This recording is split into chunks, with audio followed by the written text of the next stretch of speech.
It's all about humanity. About humanity. Alright everyone, how's it going? Welcome back to Protect and Persevere. Today I wanted to look at some kind of wet weather gear or shelter systems, wet weather / cold weather systems. Even though surprisingly it actually did just rain, but we have been in a drought, but I know with fall coming around, we should get hopefully some more rain, and I know with winter coming up, being wet and being cold is pretty much a death sentence. So today I want to look at some different wet weather shelter systems. I'm not necessarily talking about clothing right now or anything. I'm mainly talking about you're trying to remain overnight, or maybe you're in an extended patrol, or you're just heck even camping or whatever. You get maybe even a preparedness sense, like you got caught out, you can't get back to your car or something. And yeah, just some different wet weather shelter systems and pros and cons, and kind of a tiered system.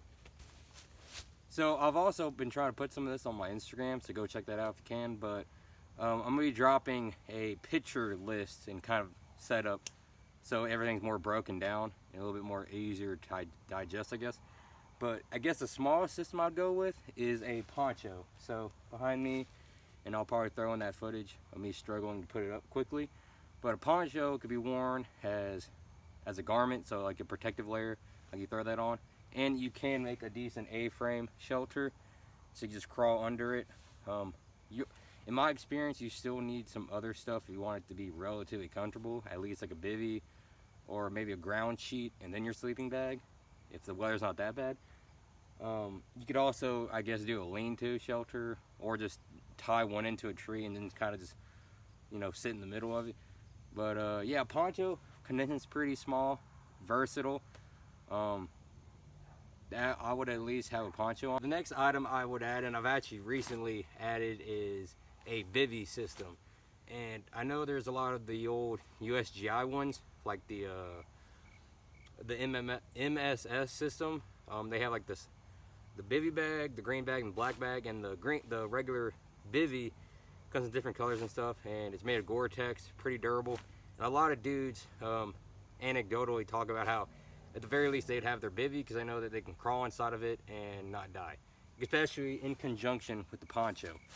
Well, recently I actually got this Snug Pack Bivvy, and I actually have the jungle bag inside of it already, and it's super lightweight. I would probably still throw a ground sheet, and I'll probably throw a picture of just this in the background so you can know a good idea of what I'm talking about versus me holding it. But yeah, it's super lightweight, and I'm actually trying to experiment with my light fighter rig. What is the amount of crap I can fit into it with some lightweight gear, which I wouldn't say this is necessarily ultralight, but this Bivvy is definitely way lighter than the old MSS Bivvy. Now, is it as durable? Probably no, probably not, and that's why I would probably take a ground sheet with this if I was, especially because I have thorns around here, not necessarily in this area, but if there's thorns, rocks, whatever, it probably would rip through this. And especially if you're in like a multi-day thing, the last thing you want is for your Bivvy to rip, and that's like the one thing keeping your butt dry. So yeah, this honestly, the Bivvy, the jungle bag, and a poncho A-frame, that would probably keep you good based on your mid layers all the way down, at least here in Texas, down to mid-winter maybe. I don't, it's all about mainly mid layers. Obviously, if you got into this with just like your underwear, yeah, you're probably gonna freeze in 30 degree weather. But yeah, really lightweight system, and honestly, this is probably the most you would want to carry if in type of tactical whatever situation. People talk about, tents and stuff, and I'll get into some of that. But people say all you need is a Bivvy and a poncho, and I'm starting to move that way. I still have some other systems, but honestly, yeah, a Bivvy, small bag, mid layers, and poncho, you're pretty good, pretty set to, you're pretty well off. The other thing I like about having a system like this is it's so lightweight and compressible that I can actually just shove it into either my light fighter or into a backpack, in this case my Alice.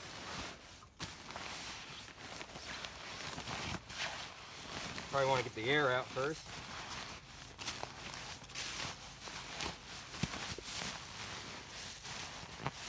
Alright, so the thing I actually bought before the Bivvy, and this is before I actually gotten, this is like one of the earliest things I ever bought getting into preparedness, whatever. It is the Snug Pack Stratosphere. I'll throw a picture of one setup because I don't feel like setting it up right now because it's getting dark.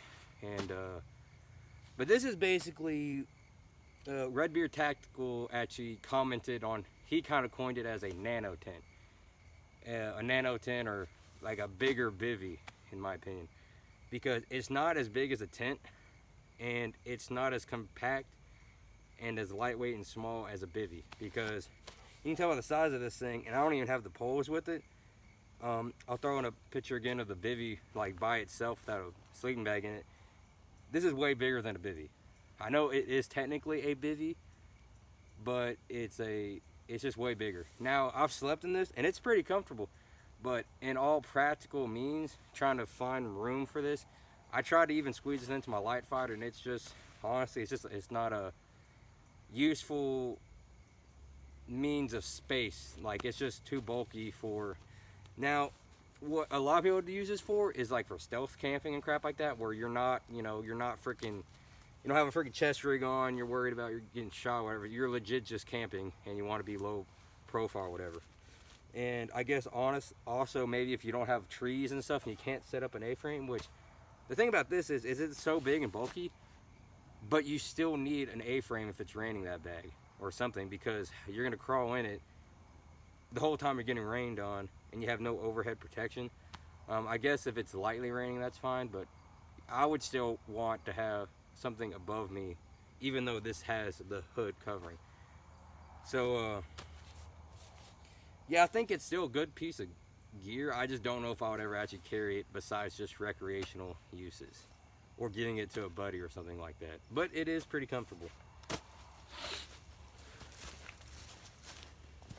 Alright, it's getting pretty dark in that little forest area, so I'm going to talk out here. But I guess the next thing I would add is if you're in some type of really, I guess, like cold weather and wet environment, and you know you're going to be in that for multiple days at a time, I guess would be a kind of tent system. I know there's like the Army's like improved combat tent system, or I'm probably butchering the name, but I know they have like a weird dome looking tent setup, and there's a lot of other ones out there. The only really tent I have is the Trekker 1 tent, but it's honestly a camping tent, but it's pretty comfortable. And I guess, but that's really is limited to just a big rucksack, whatever. You couldn't really, I guess I could strap it to the bottom of my life fighter, but I don't know, it's just big and bulky. But going back to that Bivvy Stratosphere thing, it's honestly not that much smaller than that one-person tent is. And the one-person tent is more comfortable. I could legit put my bag in it, and I'll probably just throw a picture of it in front of my face so you can look at it while I'm talking. But yeah, it's way more comfortable. It's pretty much a 4-season tent, maybe.